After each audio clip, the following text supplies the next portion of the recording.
So, how do you use L-tyrosine effectively, especially when it comes to ADHD? And so, I'm going to share this because most people mess this up, and especially the question that came in here. That I'm going to answer this is they say, unfortunately, I've been using it for a long time, high doses, and you want to definitely pay attention to this because if that's the case, it's because most people are using tyrosine ineffectively, and I want to explain to you how to use it effectively and what is being missed.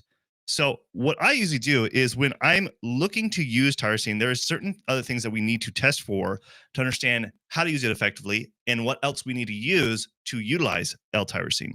So if we look at tyrosine, so I'm bringing my whiteboard here. Um, go right here. So we have tyrosine, right? But why do we use tyrosine specifically for ADHD? Let me explain that. So tyrosine gets converted to L-dopa. Okay. And then L-dopa helps make dopamine, right? So if that's the case, we're like, okay, why don't we just supplement a bunch of L-tyrosine? I wish it was easy as that is. And, sometimes that can help by just, okay, let's just supplement L-tyrosine and hope for the best that it's going to improve our dopamine levels. Therefore, it's going to help with ADHD. However, it's this step right here that can be an issue. And there's another step too, but I want to kind of explain this one first. Because if you're taking a bunch of tyrosine, L-tyrosine, which is one of the better absorbed ones, that's why we're talking about L-tyrosine here, is that if there's an issue right here from taking tyrosine to L-dopa, which this process is known, let me use a different color here. This is hydroxylase. It's basically tyrosine hydroxylase to actually utilize it. So tyrosine, this process right here, hydroxylase. Okay. And so if this is not working effectively, it's very hard to convert it. Whoops, how does it do that? Switch over to my eraser to convert it to L-dopa and therefore helping going eventually to converting it to dopamine. So how do we fix this? Things that we need to look for, kind of running out of room here, is let's just look at this. This process is known as BH4, which is specific nutrients that help with this conversion process. And so some of the big ones, basically the main ones that we need to focus on is 5-M THF, also known as methyl tetrahydrofolate, or also using folate. So if that is an issue there, then it doesn't convert it. So if that's, for example, if it's deficient, it's going to be hard to convert this, taking tyrosine to L-dopa. So if you're low in this, you might need to supplement that first because that might be an issue. Okay. The other thing here too is vitamin B3 is another one. If this is low, then this becomes an issue. Another one is zinc. If you're low in zinc, again, this becomes an issue. So you could be taking all the tyrosine you want, but if these are low, it's not going to do anything. This tyrosine that you're buying and using, it's not going to do a thing at all. And this is why you want to test for this. This is why I'll test my patients and look for, okay, are there some issues here first, deficiencies? Also, if you're low, and let me switch over here, in magnesium, if that's low, that also will be an issue here. All of these are required to have a sufficient amount to converting and using the tyrosine hydroxylase process to taking tyrosine to L-dopa and then from L-dopa to dopamine. I'm not going to talk about this process. That could be another video for another day. But we're talking about just tyrosine here. So if that's the case, then that becomes an issue. Now, there's one other one, and that's iron.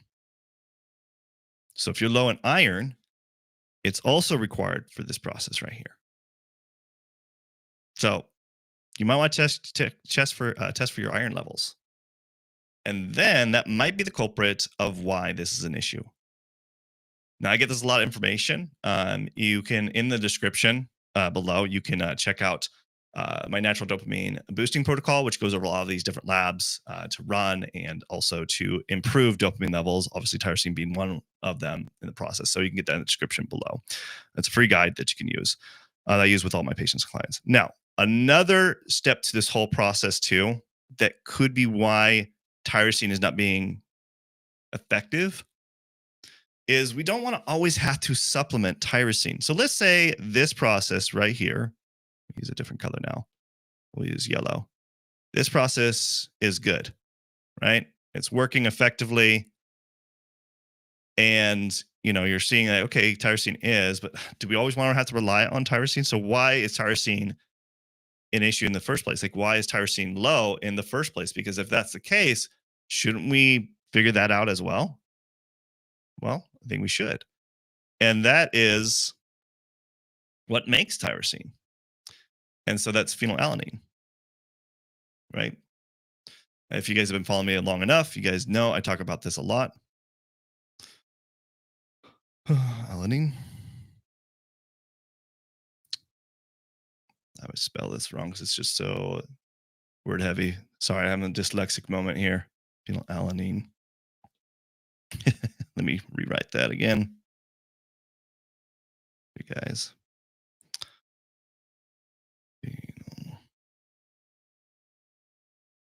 Alanine. Okay. So we have this that helps make tyrosine. However, this step could also be an issue. So converting from phenylalanine to tyrosine.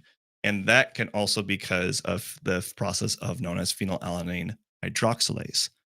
Probably need to go down a little further. So let me redraw this out again.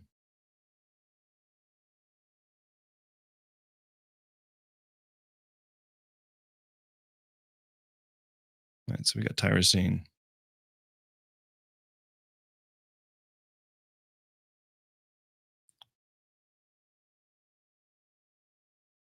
Okay. And then, of course, this is L-Dopa. Then to dopamine. Now we're talking about this process right here. Okay. So if this is an issue, it's also can be due to the process that we just talked about, right? So if you're low in, zinc, iron, vitamin B3, MTHF, folate, and also the other one was magnesium. Okay, so that's an issue.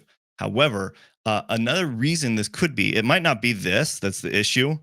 It could be just simply you're low in phenylalanine levels, and that's an essential amino acid.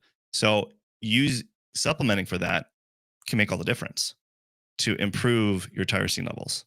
And so I usually like to using DL phenylalanine if that's the case. If we need to use that, then of course that would be a good one to use. Now, also, I don't like to just always if we want to try to not heavily rely on supplementation and start transitioning to foods that you want to start focusing and increasing on. So we're talking about foods here are going to be usually like things like cheese, soybeans are usually good sources of like tyrosine, eggs, a lot of different proteins. So most people with ADHD just do not get enough proteins in, and that usually will solve a lot of the case for a lot of people. And also, and the same goes with also phenylalanine rich foods. Typically, it's going to be a lot of different proteins that we need to incorporate, eggs, and so forth. Okay. Now, usually, obviously, this can be really complex, especially when we're talking about these different processes here of like what is deficient. And that's going to require doing actually lab testing to see what is deficient. And so if you'd like my help to like order these labs for you and understand the situation with your own ADHD symptoms, then you can just click on the link in the description below to book a consultation either with me or with one of our health experts. And you can do that so I can help you out. So thank you guys so much for attending. I'll see you guys in the next live stream. Thanks. Bye.